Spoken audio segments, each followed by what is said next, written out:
O milagre que mudou a vida de Daniel, da endocardite à libertação no altar da fé. Daniel tinha apenas 32 anos, mas seu corpo parecia o de um homem 2 décadas mais velho. A endocardite, uma infecção grave no revestimento interno do coração, o deixará à beira da morte. Os médicos haviam sido claros: seu caso é avançado. Mesmo com os antibióticos mais fortes, as válvulas cardíacas já estão muito danificadas. A cirurgia é arriscada e mesmo assim não há garantias. As palavras ecoavam em sua mente como uma sentença. A dor no peito era constante, a febre não passava, e a fraqueza o impedia até de segurar um copo d'água sem tremores.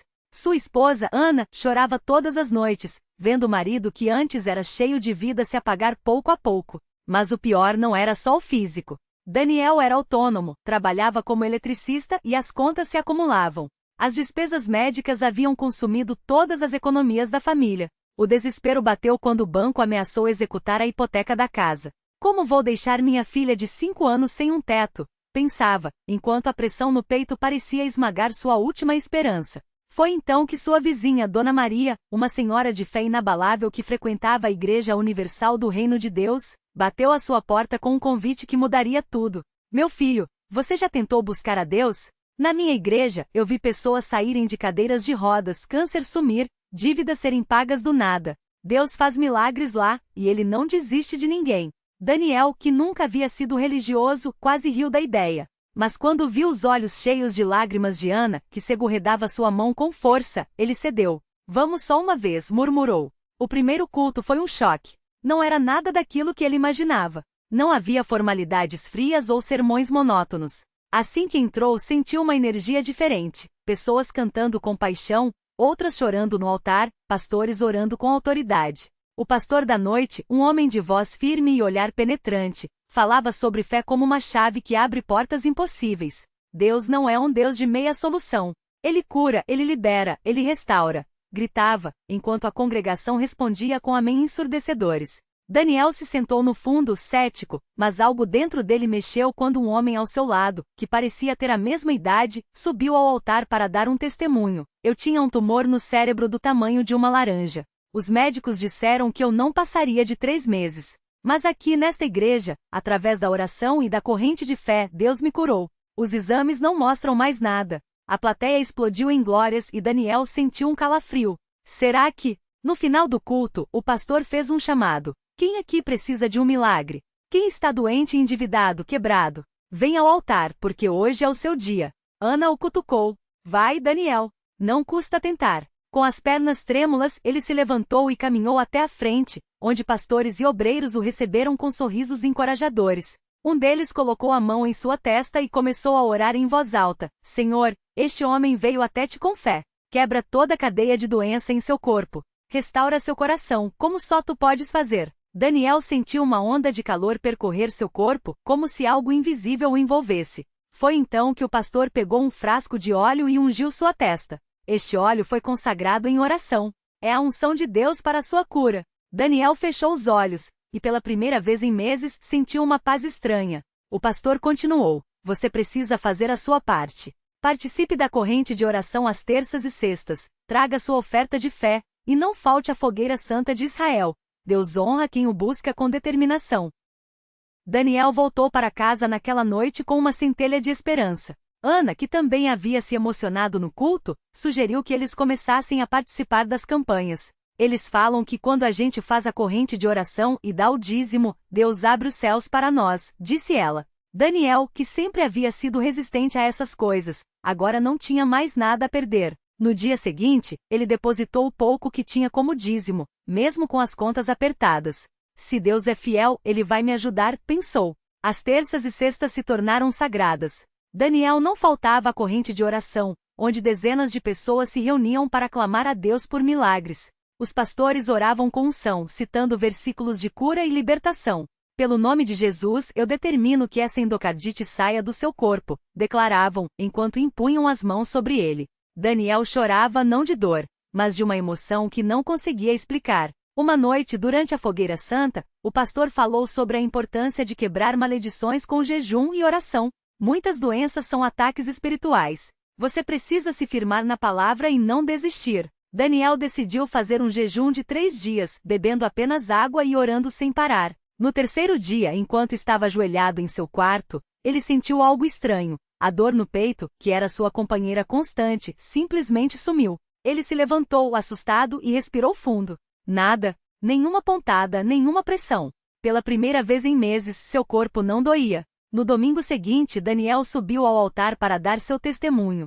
Com a voz embargada, ele contou como havia chegado à igreja arrasado e como, através da fé, das orações dos pastores e da corrente de libertação, Deus havia tocado seu corpo. Eu fiz exames ontem, disse, segurando os papéis tremulosamente. Os médicos não entendem. A infecção sumiu. Minhas válvulas estão normais. Eles disseram que é um milagre médico. A igreja explodiu em glórias. Ana chorava no banco, e até o pastor, emocionado, declarou: "Isso é o poder de Deus. Quando a gente crê, nada é impossível." Mas o milagre não parou por aí. Na mesma semana, Daniel recebeu uma ligação do banco. Um erro administrativo havia sido descoberto, e a dívida da hipoteca foi perdoada. Poucos dias depois, um antigo cliente, que devia a ele um valor grande há anos, apareceu em sua casa com o dinheiro em mãos. "Não sei porquê, mas hoje eu senti que tinha que te pagar", disse o homem. Daniel sorriu, sabendo que não era coincidência. Hoje, Daniel é um homem transformado. Ele e Ana são dizimistas fiéis, participam de todas as campanhas e trazem outras pessoas para a igreja. "Eu aprendi que Deus não é um último recurso. Ele é a primeira solução", diz ele, sempre que dá seu testemunho. Muitas pessoas desistem porque não veem o milagre logo. Mas Deus tem o tempo dele. O que importa é não soltar a mão dele, mesmo quando tudo parece perdido. Sua filha, que antes via o pai fraco e abatido, agora o vê forte, trabalhando, brincando com ela no parque. "Papai, Deus te curou, né?", pergunta a menina, com os olhos brilhando. E Daniel, com lágrimas nos olhos, responde: "Sim, minha filha. Deus me curou. E Ele pode curar qualquer um que crer. Porque na Igreja Universal do Reino de Deus, os milagres não são lendas. São realidades que mudam vidas todos os dias. Basta ter fé." A vida de Daniel e Ana não parou por aí. Depois da cura, eles sentiram um chamado ainda maior para servir a Deus. Não bastava só receber o milagre. Era preciso compartilhar a fé que os sustentou nos momentos mais difíceis. Então começaram a frequentar as reuniões de oração não só como participantes, mas como intercessores, orando por outras pessoas que chegavam à igreja com suas dores e lutas. Foi numa dessas noites que conheceram a história de Dona Maria, uma senhora de 65 anos que chegará arrastando os pés, com um diagnóstico de esclerose múltipla. Os médicos tinham dito que ela nunca mais andaria sem ajuda. Mas Dona Maria não aceitou aquela palavra. Se Deus curou aquele homem na Bíblia que estava paralítico há 38 anos, Ele pode me curar também, ela dizia, mesmo com as pernas tremendo a cada passo. Daniel, que já tinha vivido o desespero de uma doença sem cura, se aproximou dela após um culto. "Dona Maria, eu também ouvi que não tinha jeito. Mas Deus fez o impossível na minha vida. Se a senhora crer, Ele vai fazer na sua também." E assim, eles começaram a orar juntos todas as terças-feiras, na reunião do descarrego. Ana levava a filha para acompanhar, ensinando desde cedo que a fé se fortalece quando a gente não guarda o milagre só para si. Passaram-se 3 meses. Dona Maria já não usava mais a bengala. Primeiro foram pequenos passos sem apoio. Depois, ela começou a subir os degraus da igreja sozinha. Até que numa noite de sábado, durante o culto de libertação, ela correu, até o altar, gritando: "Glória a Deus! Estou curada." A igreja inteira explodiu em louvor. Daniel, emocionado, abraçou Ana e sussurrou: "Isso aqui não é religião, meu amor. Isso aqui é Deus agindo." E os milagres não pararam. O sobrinho de Ana, viciado em drogas há anos, foi libertado depois de participar da campanha dos 70 dias de jejum.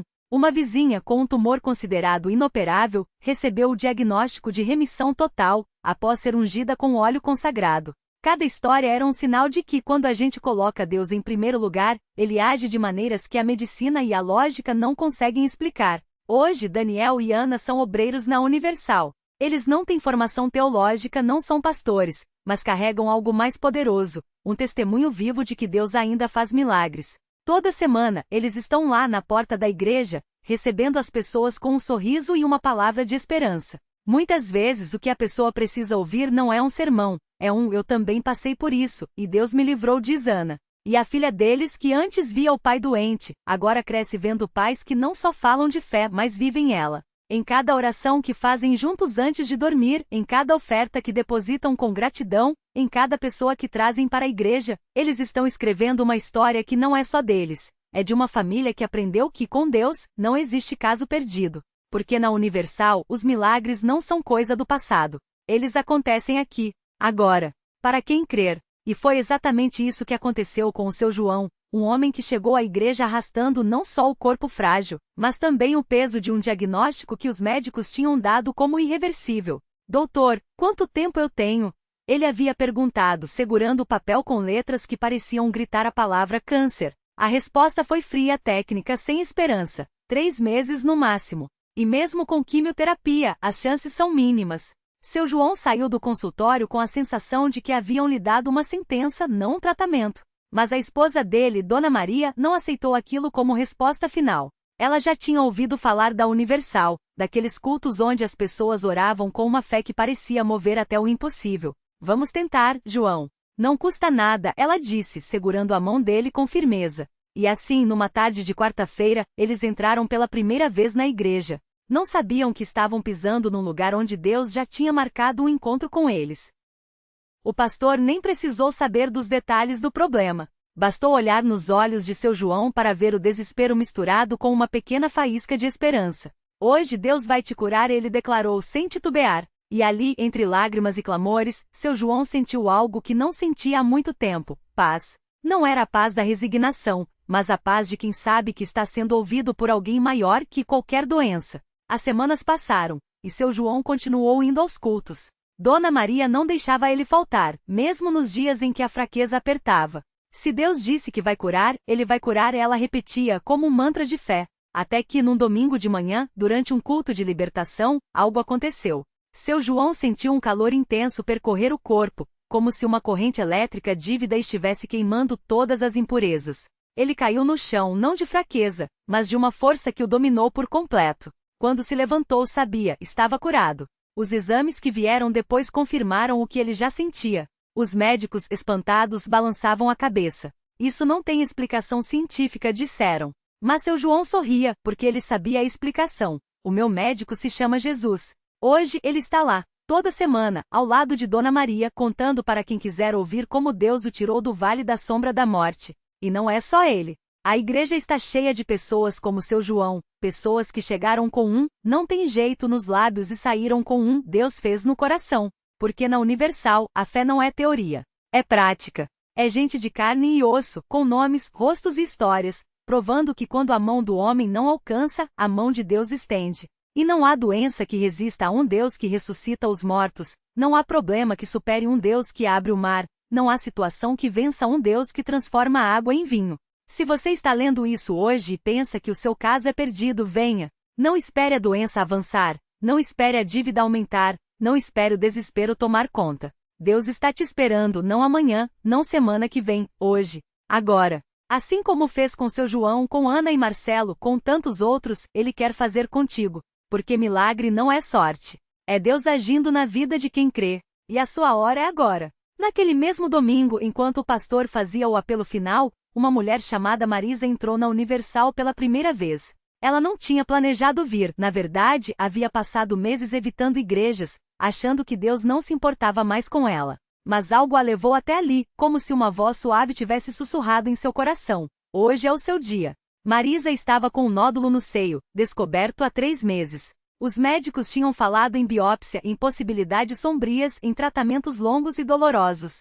Ela ouvia as palavras, mas não conseguia absorvê-las. Como uma mãe solteira de 2 filhos pequenos, o medo a paralisava. As noites eram piores. Chorava escondido no banheiro, rezando pedaços de orações que aprenderá na infância, sem saber se alguém ouvia. Mas naquele domingo, quando ela cruzou a porta da Universal, sentiu algo diferente. Não era só o calor das pessoas, não era só a música que parecia abraçar sua alma.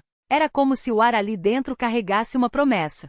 Quando o pastor falou sobre a fé que move montanhas, Marisa sentiu as lágrimas escorrerem sem controle. E então, como se fosse puxada por uma força maior, ela se levantou. Não foi fácil. As pernas tremiam, as mãos suavam. Mas ela subiu até o altar, onde pastores e obreiros a receberam com sorrisos que pareciam dizer: você está no lugar certo. Quando impuseram as mãos sobre ela, Marisa fechou os olhos e soluçou: Senhor, se o Senhor existe mesmo, me cura. Não por mim, mas por meus filhos. Eles precisam de mim. O que aconteceu depois, ela não sabe explicar. Sentiu um calor intenso percorrer seu corpo, como se uma corrente elétrica suave a envolvesse. Depois, uma paz tão profunda que os medos de meses se dissiparam como fumaça ao vento. Quando abriu os olhos, o pastor olhou nos seus e disse com firmeza: Volte ao médico. Deus já te curou. Marisa saiu da igreja naquela tarde com uma certeza que não vinha dela mesma. Na segunda-feira foi direto para o consultório. O médico, surpreso com sua pressa, fez novos exames. E então, com o rosto sério, olhou para as imagens na tela do computador. Virou-se para ela e perguntou: Marisa, o que você fez? Porque o nódulo sumiu. Não tem mais nada aqui. Ela não precisou responder. O médico não entenderia se dissesse que tinha sido um milagre. Que Deus, o mesmo que acalmou tempestades e ressuscitou mortos, tinha estendido sua mão por ela. Mas Marisa sabia. E naquela noite, quando abraçou seus filhos antes de dormir, ela chorou de novo, dessa vez de gratidão. Porque na Universal não são só histórias que a gente conta. São vidas que a gente vê mudar. São laudos médicos que se tornam testemunhos, dívidas que virarem livramentos, famílias restauradas, sonhos que voltam a respirar. Não é magia, não é coincidência. É um Deus que honra a fé daqueles que, mesmo com medo, dão um passo em sua direção. E se você está lendo isso hoje, talvez pensando: mas o meu caso é diferente, saiba uma coisa: para Deus, não existe caso perdido. Não existe doença sem cura, não existe situação sem saída. O que existe é um convite, igual ao que Marisa recebeu aquele domingo. Um convite para vir, para crer, para ver com seus próprios olhos que milagre não é coisa do passado. É coisa de hoje. É coisa sua. Marisa voltou à Universal na semana seguinte, mas dessa vez não foi sozinha. Levou o marido que, mesmo cético, não conseguiu resistir ao brilho nos olhos dela. Se tem algo que mudou você assim, eu preciso ver, ele disse, apertando a mão dela no caminho. E quando entraram no templo, foi como se o ar ali fosse diferente, mais leve, como se o próprio lugar respirasse esperança. O pastor começou a pregar sobre a fé que move montanhas e, de repente, o marido de Marisa sentiu algo que não sentia há anos, uma paz que não vinha de fora, mas de dentro. Não eram palavras bonitas, não era emoção passageira. Era como se alguém tivesse ligado uma luz numa sala escura que ele nem sabia que existia. Quando o apelo foi feito, ele não hesitou. Subiu ao altar, ajoelhou-se e, entre lágrimas que nem sabia que tinha guardadas, pediu a Deus uma chance. Não só pela saúde da esposa, mas pela dele também, porque, pela primeira vez em muito tempo, ele entendeu que precisava de algo maior do que ele mesmo. Os dias seguintes foram de batalha. Marisa ainda sentia dores, os exames ainda mostravam números que assustavam, mas algo havia mudado: a fé deles. Não era mais um se Deus quiser, era um Deus já está fazendo. Eles começaram a jejuar juntos, a orar em voz alta pela casa, a declarar a vitória antes mesmo de vê-la. Os filhos que antes só viam a mãe fraca, agora viam sorrir enquanto lia a Bíblia, enquanto cantava louvores no carro, enquanto dizia: isso aqui não vai me vencer, porque Deus já venceu por mim. Até que chegou o dia da consulta que mudaria tudo. O médico entrou na sala com o laudo na mão, mas dessa vez seu rosto não era de preocupação. Era de espanto. Não entendo. Os nódulos sumiram. Não há mais sinal da doença. É como se nunca tivesse existido. Marisa e o marido se abraçaram, chorando sem conseguir falar. O médico, incrédulo, só conseguiu balbuciar: isso não tem explicação médica. Mas eles sabiam a explicação. Era o mesmo Deus que tinha tocado Marisa no altar daquele domingo, o mesmo que tinha quebrado a dureza do coração do marido, o mesmo que agora escrevia uma história de vitória onde antes só havia desespero. E a história não parou por aí. O marido de Marisa, que antes mal entrava numa igreja, hoje é obreiro. Os filhos que viam a fé dos pais, agora servem a Deus com o mesmo fogo. E Marisa? Ela está lá, toda semana na Universal, com um sorriso no rosto e um testemunho na ponta da língua, pronta para dizer a quem quiser ouvir: se Deus fez por mim, Ele faz por você também. Basta vir, basta crer. Porque milagre não é prêmio para os perfeitos, é presente para os que ousam acreditar. E a Universal não é só um lugar. É um campo de batalhas vencidas, de lágrimas enxugadas, de vidas que Deus resgata do fundo do poço para colocá-las no alto. Não importa o que você está passando hoje. Não importa quão escuro parece o seu caminho. Se Marisa pode, você também pode. Deus não faz acepção de pessoas. Ele só espera que você dê o primeiro passo. O resto? O resto é com Ele. E quando Deus entra na história, o final sempre é de vitória. Sempre. O milagre completo. Marisa não só recuperou a saúde, como viu sua família transformada. O marido, antes distante, hoje ora ao seu lado. A filha, que sofria com ansiedade, encontrou paz nos cultos. Até o médico que a desenganou anos depois, procurou a Universal após ouvir seu testemunho, e lá, entre lágrimas, entregou sua vida a Deus. Se isso é fé, eu quero ter, ele confessou. Reflexão final. A vida de Marisa prova que Deus não escolhe os capacitados, ele capacita os escolhidos. Seu milagre não foi um fim, mas um convite, para que todos vejam que onde o homem diz é impossível, Deus escreve, é só o começo. O altar não é para os que já venceram, mas para os que ainda lutam. E a maior batalha já está ganha, Jesus já venceu a morte. O que é a sua dor diante disso? Lição de vida. Deus não muda as circunstâncias para depois te abençoar. Ele te abençoa dentro das circunstâncias. Marisa não precisou ser perfeita, precisou ser sincera. Seu amém fraco foi suficiente para Deus fazer um sim poderoso. Hoje seu sorriso é a prova. A fé não tira o problema do caminho, mas coloca Deus dentro dele. E você? O que está esperando? O milagre não é a recompensa pela fé, é o combustível para ela. Venha como está. Deus não está no quando você melhorar. Ele está no venha já. Porque no altar, até as cicatrizes se tornam testemunhos, e as lágrimas, sementes de vitória. O que era para ser seu túmulo, Deus vai transformar no seu trampolim. Basta crer.